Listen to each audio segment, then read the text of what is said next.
আসছে পরবর্তী খবরে। ফালাকাটায় তৃণমূল বিজেপির রীতিমতো হাতাহাতি। ফালাকাটার ময়নাডাঙ্গার ছবি ভাইরাল। যে ছবি আপনাদের দেখাচ্ছি, ফালাকাটায় তৃণমূল বিজেপির হাতাহাতি। ফালাকাটার ময়নাডাঙ্গায় ছবি ভাইরাল।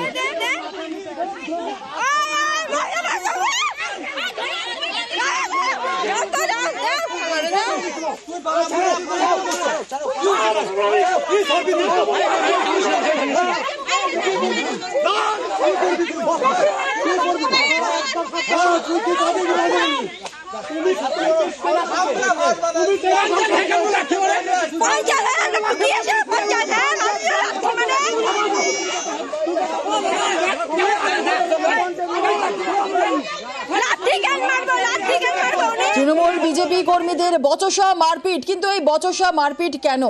ঘটনার সূত্রপাত কোন জায়গায় জানবো। আমাদের সঙ্গে রয়েছেন আমাদের প্রতিনিধি রাজকুমার, আরো বিস্তারিত বলবে। রাজকুমার, যে ছবি আমরা দেখছি রীতিমতো হাতাহাতি, কিন্তু এই কিসের জন্য এই হাতাহাতি, কেন? ঘটনার সূত্রপাত কোথায়?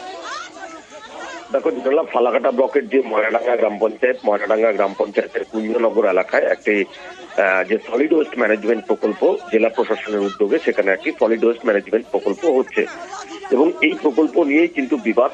এই প্রকল্পের তৃণমূল কংগ্রেসের অভিযোগ যে স্থানীয় যে বিজেপি রয়েছে, বিজেপি নেতৃত্ব, বিজেপির কর্মীরা রয়েছে, তারা এই প্রকল্পে বাধা দিচ্ছে। আবার পাল্টা বিজেপির বক্তব্য যে সেটা হচ্ছে যে স্থানীয় মানুষদের সঙ্গে কোনো রকম আলাপ আলোচনা না করেই কিন্তু এখানে একটি মল প্রক্রিয়াকরণের একটি প্রকল্প করা হচ্ছে। এই নিয়ে বিবাদ এবং এই বিবাদের জেরেই কিন্তু গতকাল স্থানীয় যে গ্রাম পঞ্চায়েতের দুই তৃণমূল সদস্য এলাকায় গেলে বচসা হয়, বচসা থেকে মারপিট এবং সেই ছবি সোশ্যাল মিডিয়াতে ভাইরাল হয়। রাতের বেলা কিন্তু এই ঘটনার জেরে যে ফালাকাটা থানা, সেই ফালাকাটা থানায় বিজেপি কর্মীরা গিয়ে থানা ঘেরাও করে, প্রচুর স্থানীয় মানুষও সেখানে ঘেরাও করে এবং উত্তেজনা চরমে চলে। এখন পর্যন্ত এই ঘটনায় উত্তেজনা চলছে এবং বিজেপির পক্ষ থেকে জানানো হয়েছে যে তারা কেন্দ্রীয় মহিলা কমিশনের দ্বারস্থ হচ্ছেন এই ঘটনা নিয়ে। বেশ, একেবারে ধন্যবাদ।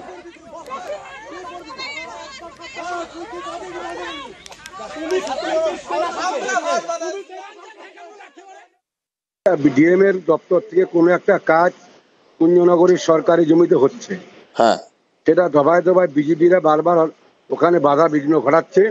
আমার দুটো পঞ্চায়েত, তার নাম হলো অসিত কর, অর্জুন দাস, দুজন পঞ্চায়েত যায়, কয়েকজন পুরুষ এবং মহিলা মিলিতভাবে আক্রমণ করে।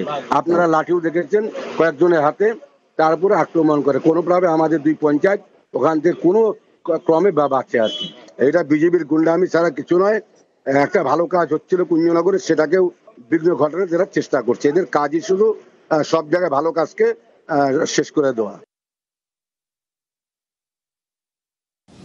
আজকে সেখানে মল প্রক্রিয়াকরণ হবে, সেই জায়গায় কাজ করতে গেলে সাধারণ গ্রামবাসীরা বাধা দেয়। তৃণমূলের গ্রাম পঞ্চায়েত সদস্য অসিত কর যেভাবে মহিলাদের উপরে চড়াও হয়ে তাদেরকে লাথি মেরে, ঘুষি মেরে, ধাক্কা মেরে ফেলে দিলেন, এই গুন্ডামি এটা তৃণমূলের আমলেই সম্ভব।